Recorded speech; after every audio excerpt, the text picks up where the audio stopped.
Sir నమస్తే అండి. హైడ్రా ఒక రాజ్యాంగేతర శక్తిగా కనిపిస్తుంది అనేటువంటి విమర్శలు వస్తున్నాయి కదా, ఎట్లా చూస్తారు మీరు దీన్ని? అది చట్ట వ్యతిరేకమైందమ్మా. రాజ్యాంగేతర శక్తి అనేది కొంచెం పెద్ద పదం. ఆ చట్ట వ్యతిరేకంగా ఏర్పడ్డది. అది ఏ రకమైన ఒక జీవోతోనే ఏర్పాటు చేసి ఇష్టం వచ్చినట్టు కూలగొట్టుకుంటూ ఇప్పుడు ఇక్కడ ఒకటి తేలాల్సిన అవసరం ఉంది. హైకోర్టు దీని మీద ఒక రూలింగ్ ఇవ్వాలి. అక్రమంగా ఉన్నా కూడా రాత్రి బుల్డోజ్ చేయొచ్చా? వానికి తెలియదు నేను అక్రమంగా ఉన్నా అనేది తెలియదు వానికి. Is innocent. నువ్వు అక్రమంగా ఉన్నారనేది ప్రూవ్ చేయకుండా ఎట్లా నువ్వు కూలగొడతావు? ఒకవేళ అక్రమంగా ఉన్నా కూడా అక్రమంగా ఉన్నాడని ప్రూవ్ చేయాలి కదా. మరి కోర్టు పర్మిషన్ లేకుండా ఎట్లా చేస్తావు? కాబట్టి ప్రభుత్వం చేసే ప్రతిది హైడ్రాను ఒక వెపన్గా వాడుకుంటున్నాడు. ప్రజల మీద దాడి చేయడానికి, కార్పొరేట్ల మీద దాడి చేయడానికి, బిల్డర్స్ మీద దాడి చేయడానికి. ఇది దుర్మార్గమైన ఆలోచన. దీనివల్ల ఒక రేవంత్ రెడ్డికి వ్యక్తిగతంగా లాభం జరగవచ్చు, కాంగ్రెస్ పార్టీకి డబ్బు సంచులు పోతాయేమో, కానీ ఇది ప్రజలకు మాత్రం ఎప్పటికీ మాయన్ మచ్చలాగా మిగిలిపోతుంది. ఇంత గోసపెట్టిన పాలకులు ఎవరు లేరు. నిజాం రాజు కూడా ప్రజల పట్ల ప్రేమతో ఉండేవాడు. ఇవాళ అందరినీ అధిగమించిపోయాడు రేవంత్ రెడ్డి. ఒక నియంతృత్వ పాలనకు తెరదీశాడు. కేసీఆర్ మీద అటువంటి ముద్రలు పడ్డాయి కానీ నియంత అని. కానీ ఇంత దుర్మార్గంగా ఎన్నడూ కేసీఆర్ ఆలోచించాడు. ఆయనకు ఒక హ్యూమన్ ఫేస్ ఉండేది, హ్యూమన్ వాల్యూస్ని గౌరవించేవాడు, ప్రజల పట్ల ప్రేమ ఉండేది. వాడు తప్పు చేసినా కూడా వాడిని పిలిచి సరి చేసేవాడు.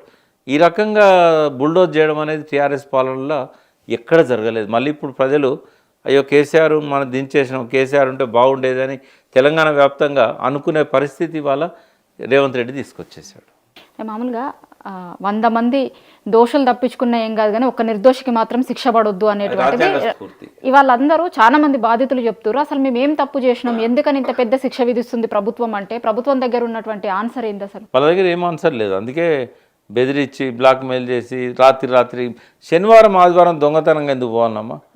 నీకు నిజంగానే నీకు ధైర్యం ఉంటే నువ్వు మండే రోజు ఎందుకు దాడులు చేస్తావు? నువ్వు హాలిడే, అది 1 డే అయితే హాలిడే ఉంటుంది, ఆ సండే. మరి రంగనాథ్కి హాలిడే వద్దా? లేకపోతే అందులో పనిచేసే స్టాఫ్కి హాలిడే వద్దా? జిహెచ్ఎంసీ అధికారులకు హాలిడే వద్దా? నువ్వు హాలిడే రోజు ఎందుకు టార్గెట్ చేస్తున్నావు అంటే కోర్టు పోయి స్టేలు తెచ్చుకుంటాను. ఈ ప్రభుత్వం ఇట్లా ఆలోచించవచ్చా? అది ఆయన సొంత జాగిరా రేవంత్ రెడ్డిది? తప్పు కదా. ఎంతో కొంత నాకు ఈయన ఎదిగే మనిషి, ఇప్పుడే ఏమనొద్దు, ఈయన కొంచెం ఎదుగుతాడేమో, కొద్దిగా పరిపక్వత వస్తుందేమో అని అనుకున్నాం. కానీ రోజుకి ఇంకా ఒక కార్పొరేటర్ లాగా ఆలోచిస్తున్నాడు రేవంత్ రెడ్డి. తప్పు కదమ్మా. అట్లా ఒక ముఖ్యమంత్రి స్థాయిలో ఉండే వ్యక్తి ఇంత చట్ట వ్యతిరేకంగా, తెలియకపోతే అడ్వకేట్ జనరల్ని కూర్చోబెట్టుకోవాలి, లాయర్స్ ఉన్నారు, ఇట్లా దాడులు చేయడం తప్పు అని వాళ్ళనే చెప్పాలి. ఇది హైకోర్టు సుప్రీంకోర్టులో వదిలిపెట్టాయమ్మా వీళ్ళని. ప్రతి దాడికి నష్టపరిహారం చెల్లించాల్సి వస్తుంది. అందుకే ఎక్కడికక్కడ నేను అందరికి అప్పీల్ చేసేది మీ ద్వారా లీగల్ ఎయిడ్ కమిటీస్ ఏర్పాటు చేసుకోవాలి. ఎంతోమంది అడ్వకేట్లు స్వచ్ఛందంగా వాళ్ళకి సపోర్ట్ చేయడానికి ముందుకు వస్తున్నారు. రాజకీయ పార్టీలు కూడా లీగల్ ఎయిడ్ కమిటీస్ని వాళ్ళకి ఏర్పాటు చేసి ఎక్కడ దాడులు జరిగే అవకాశం ఉంటే అక్కడ ముందే స్టే తీసుకోవాలి. నోటీసులు రావు, నోటీసులు వస్తాయని ఎక్స్పెక్ట్ చేసి ముందే పోయి కూలగొట్టకుండా ముందస్తు స్టేలు తీసుకోవాలి. ఒక భయానక వాతావరణాన్ని కల్పించాడు కాబట్టి న్యాయమూర్తులకు కూడా తెలుసు హైదరాబాద్లో ఏం జరుగుతుంది. రోజు పేపర్లు చూస్తున్నారు, సోషల్ మీడియా చూస్తున్నారు. కాబట్టి సువోమోటోగా కూడా వాళ్ళు కొన్ని ఇన్సిడెంట్స్ని ఆపడానికి వాళ్ళు వాటిని సువోమోటో కేసెస్గా తీసుకోవాలి. పేపర్ కటింగ్స్ని, యూట్యూబ్ క్లిప్పింగ్స్ని కూడా వాళ్ళు పరిగణలోకి తీసుకొని దాని మీద వాళ్ళు కేసులు నడపాలి.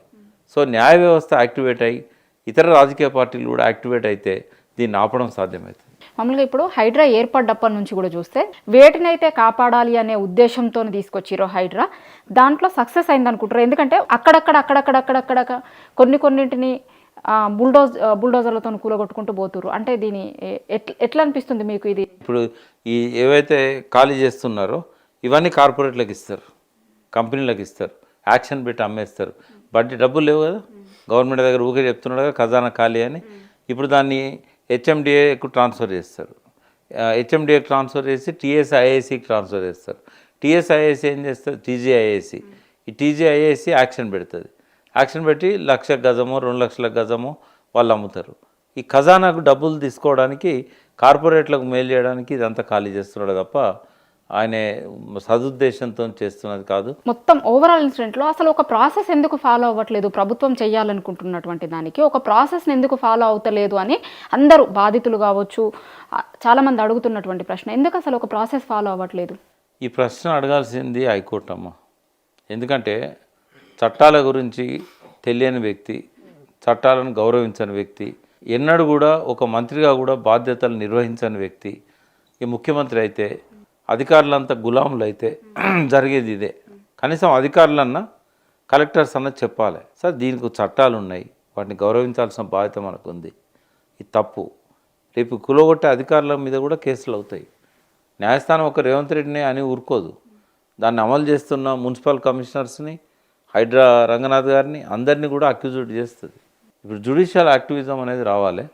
అంటే మేధావులు, ప్రజాస్వామ్యవాదులు, పర్యావరణవేత్తలు, ప్రతిపక్ష పార్టీలు ప్రజలకు అండగా ఉండి లీగల్ ఎయిడ్ కమిటీస్ చేస్తూ ప్రతి దాని మీద రిట్లు వేయాలి, ప్రొటెక్షన్ తీసుకోవాలి. ఆ బస్తీలకు కానీ 58, 59 జియో కింద రెగ్యులర్ అయిన వాటన్నిటికీ కోర్టు ఫేవరబుల్ ఆర్డర్ ఇస్తుంది.